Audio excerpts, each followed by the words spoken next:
Now Adaf Beis Amid Beis. Hello Neder, who the Gemara says, I don't understand. How could the Pasuk open up with Neder and then end up with Nidava? And therefore we have to reinterpret the Pasuk. Im Kamashana Darta Sisa. If the Hakrava was done Lishmo, exactly the way that you accepted upon yourself, Bin Neder is Yehei Neder. And then you fulfilled your obligation, kasher nadarta, in the same way that you took a net of him low. But if the carbon was not brought even after you netted, and the avoda was not done l'shem that carbon that you took upon yourself ben neder, but rather it was shechted not l'shem ola but l'shem shlomim, is nedaviyeh. The pasuk ends with the word nedava to tell us that it's a carbon nedava, which means that since he took a neder on Ola and the Kohen had the machshava l'shem shlomim, therefore the Baalim have to bring another carbon Ola to replace this one. And the first one is an Adava. Now, if it's an Adava, means it's as if he had said, Hare Zu is Nedava Mishari Lishnuyaba. Right? The Torah says, Hamakrav also lo yichashev, that you're not allowed to think of machshava psula when you do the avoda, and therefore, if this carbon switches over, changes tracks from being a neder to an adava, I'm talking about the first carbon, right? That was shechted shalo b'shiri kodesh, then it's got the status of an adava. And if it's got the status of an adava, then the machshavas have to be the right machshavas. So this is an adava of a carbon that he didn't really accept upon himself, but you can't do another shinu. And the implication here of this Gemara is that the carbon is a carbon ola, but rather it's an olas nidav. All right, we'll move ahead just for 5 minutes. We're not going to finish the Amud today, but Baruch Hashem, we're ahead of the game. Amalei Ravina Rav Papa. You know what, Rav Papa, you missed a very good shir. Where were you last night? Lo havis gabon bi orta bitchuma bei charmach. Too bad, chaval, that you aren't with us yesterday. You were outside the city limits, bei charmach, right? Bei charmach would be within those city limits. You were outside the city limits. You couldn't hear the drasha, the presentation of Rav. The Rami Rava Mili Mi'alis Hadadi V'Shanile. Rava came up with a very sharp contradiction, and then he resolved the contradiction. We get a picture of what it was like to be a Magid Shir back in the day. My Mili Mi'alis. So what was this great presentation? The Tanan. Rava begins with our Mishnah. The Mishnah says, "Kol Zevachim shenizchu shelo lishman deksherim, but lo ol l'bayim l'shem chov." Timer, the reason why it's lo ayla beishchoma is why, because shelo lishman, it was an ola that was shechted l'shem shlomim. Ha, if, let's say the Kohen had nothing in mind.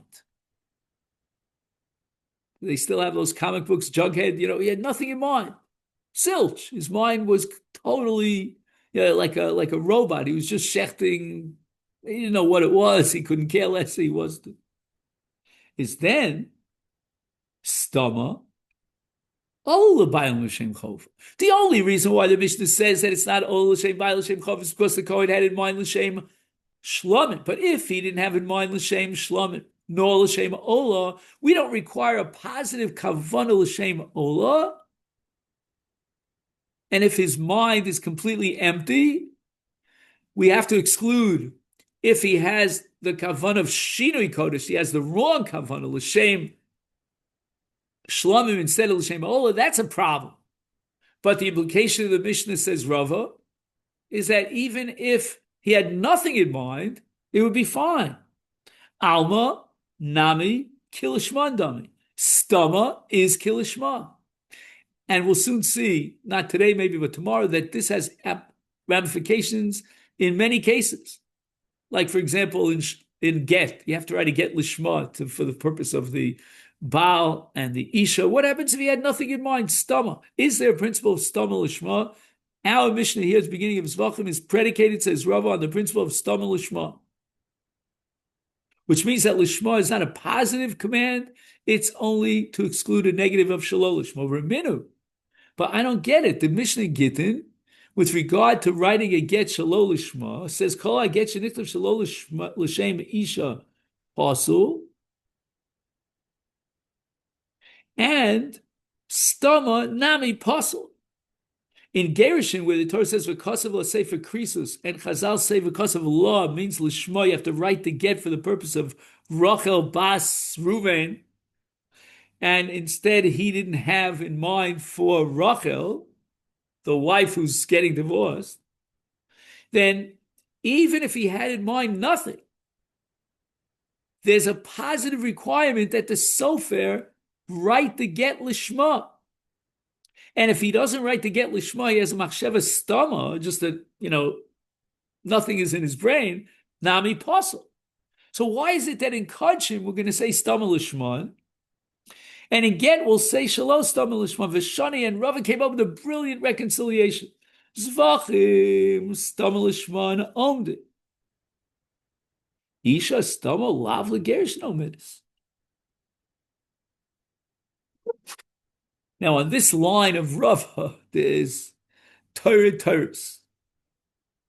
So we'll just present it to the best of our understanding.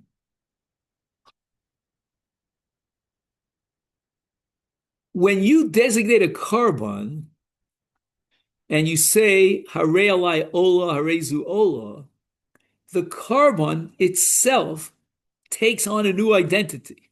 It's an ola. And figuratively, the korban ola yells out and screams, I am an ola. And that's enough to make the machshavas hakoina oved into a machsheves ola. Same thing would apply to shlomim, chatas, and osha. So to use brisket terminology, the heft of the korban itself is kovea, it determines the machshavas hakohen. Unless he has a wrong machshavas psul, that's a different story. But in stama, the hefts of the korban. But in the case of get, the get is operating on an isha who's married. She's not a heftza that's, lends herself to gerushin. Again, she may want to get, and they've been deciding, about the get for a long time. It doesn't matter. But al pidin, she's a married woman. She doesn't stand for gerushin, to be misgareshes, and therefore there's no din of stama lishma. So the Gemara immediately asks, and with this we'll conclude for today, Zevachim b'stama ksherim, are you telling me that this halacha has a basis?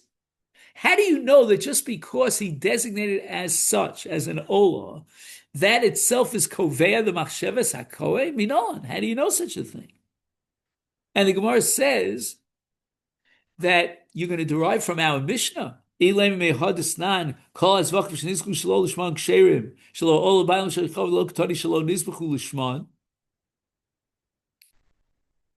going to tell me that machsheves lishma is a positive requirement, you have to have a machshava l'shem ola, and therefore, in a case of stoma, the korban is not ola b'aylam l'shem chova. The Mishnah should have said shelo nizbechu lishman. Why did the Mishnah say that it was shechted shelo lishman? The Mishnah just could have said, "Hey, you're lacking lishma," and then we would have understood that even stama is lo ola b'aylam l'shem chova.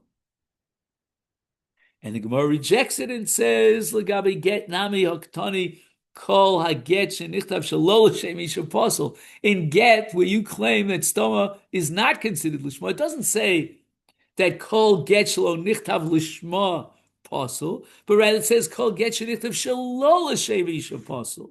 Lo ketani shelo nichtav l'shem isha pasul.